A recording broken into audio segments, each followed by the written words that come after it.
Assalamualaikum warahmatullahi wabarakatuh. Halo teman-teman semua, salam akuntansi. Ketemu lagi di video pembelajaran akuntansi bikin happy bersama saya Indi Sunia SPD. Dalam video pembelajaran kali ini kita akan membahas tentang mata pelajaran Praktikum Akuntansi Lembaga garing Instansi Pemerintah kelas 12 SMK atau MAK. Dalam video kali ini untuk pembahasan materinya yaitu bab pertama akuntansi aset lancar satuan kerja dalam kurung kas, piutang, dan persediaan. Kemudian untuk kompetensi dasarnya 3.10 menganalisis transaksi akuntansi pendapatan satker dan akuntansi pendapatan desa garing kelurahan. Untuk 4.10-nya melakukan pencatatan akuntansi aset satker dan akuntansi aset desa garing kelurahan. 3 ini untuk pengetahuan dan 4 ini untuk keterampilan. Di mana tujuan pembelajarannya? Nantinya kalian dapat menjelaskan penyajian dan pengungkapan akuntansi tuntutan perbendaharaan dalam bentuk jurnal. Kemudian selanjutnya di sini saya akan bahas topik pembahasannya yaitu piutang berdasarkan perikatan dan ganti rugi, di mana ada penyajian dan pengungkapannya melalui akuntansi tuntutan perbendaharaan dalam bentuk jurnal. Kemudian kita masuk ke materi yang pertama yaitu akuntansi tuntutan perbendaharaan. Di sini ada studi kasus, di mana studi kasusnya akan saya bacakan. Yang pertama, berdasarkan pemeriksaan kas atas bendaharawan pengeluaran Satuan Kerja Kabupaten Kendal di Kementerian Semarang oleh atasan langsung pada tanggal 21 April 2018. Nah, ini rumus nih ya, kata kunci. 21 April 2018. Ditemukan adanya selisih kas dengan catatan di buku kas umum sebesar 45 juta.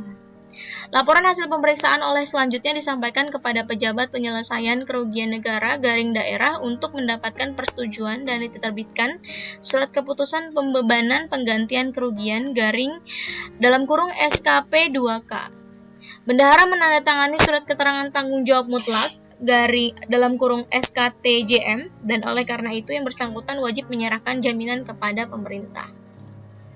Kemudian berdasarkan surat keputusan pembebanan dari Badan Pemeriksaan Keuangan, bendahara wajib mengganti kerugian negara dengan cara menyetorkan secara tunai ke kas negara garing daerah dalam jangka waktu selambat-lambatnya 7 hari setelah menerima surat keputusan pembebanan. Oke, intinya begini. Jadi untuk studi kasus ini diketahuinya tanggal 21 April 2018 ada selisih kas sebesar 45 juta. Nah, kemudian bendahara wajib mengganti kerugian negara dengan cara menyetorkan secara tunai. Nah, jadi tanggal 21 April ada selisih kas sebesar 45 juta dan bendaharanya wajib untuk menyetorkan secara tunai, mengganti. Bagaimana untuk jawabannya? Langsung kita ke slide selanjutnya. Berdasarkan data tersebut, jurnal yang harus dicatat adalah sebagai berikut. Ada 3 jurnal. Yang pertama, jurnal untuk mengakui adanya selisih kas.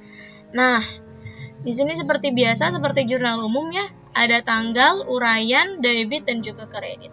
Jangan lupa untuk menuliskan tahun dan juga tanggal dan bulan. Untuk uraiannya ini adalah akun dari yang nanti di debit dan juga di kredit. Untuk soal yang pertama, jurnal yang pertama, kita lihat terlebih dahulu ya. Ini yang pertama untuk mengakui adanya selisih kas.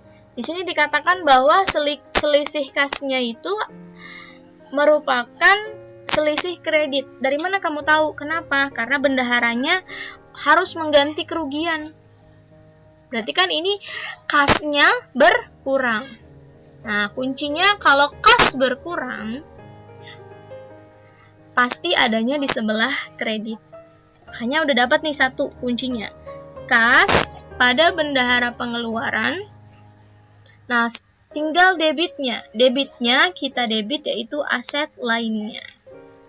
Nah, jadi untuk jurnal yang pertama, jurnal untuk mengakui adanya selisih kas, jurnalnya adalah aset lainnya pada kas pada bendahara pengeluaran sebesar 45 juta. Ini untuk mengakui adanya selisih kas. Dan untuk yang kedua, jurnal untuk pengakuan piutang tuntutan perbendaharaan. Kalau dikatakan pengakuan, berarti otomatis itu yang pertama, kita sudah dapat di jurnal pertama aset lainnya kan didebet kan. Nah, untuk diakui, berarti yang didebet yang di jurnal pertama ini kita jadikan kredit. Nah, dibuktikan dengan jurnalnya aset lainnya di sebelah kredit. Nah, debitnya apa, Bu? Debitnya piutang tuntutan perbendaharaan. Piutangnya ini milik negara.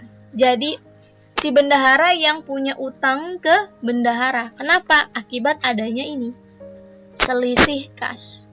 Jadi, bendaharanya salah menghitung atau yang lainnya. Maka dari itu, si bendahara wajib untuk mengganti. Berarti ini kasusnya adalah bendahara memiliki utang atau kewajiban ke negara atau daerah.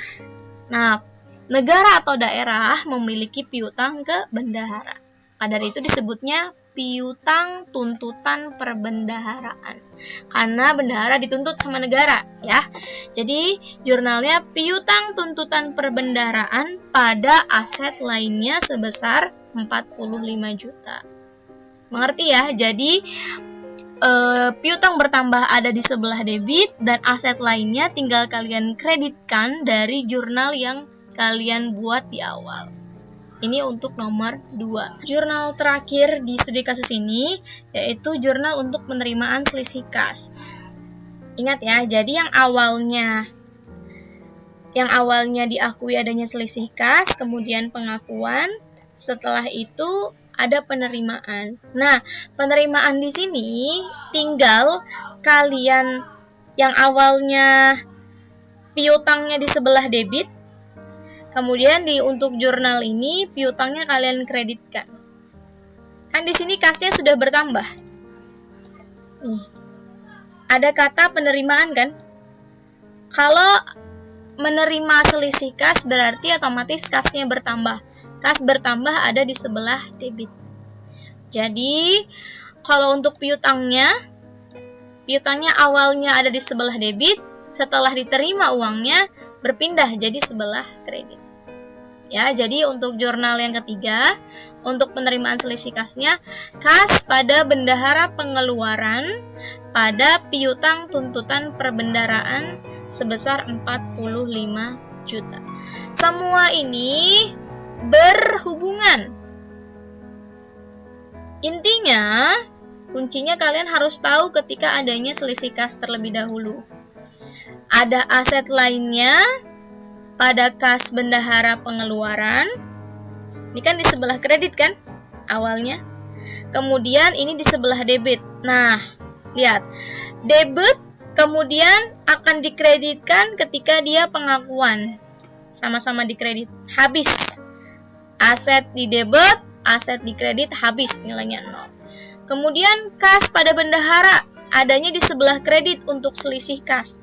Nah, setelah menerima adanya di sebelah debit. Jadi kas di kredit dan kas di debit jadinya 0 juga sama. Kemudian yang piutang untuk pengakuan itu ada di sebelah debit. Nah, untuk penerimaan adanya di sebelah kredit. Jadi sama-sama habis debit dan kredit. Intinya seperti itu. Jadi yang sudah kita buat pada akhirnya semuanya akan dienolkan saldonya. Demikian video pembelajaran kali ini. Semoga bermanfaat. Terima kasih. Salam akuntansi. Akuntansi bikin happy. Wassalamualaikum warahmatullahi wabarakatuh.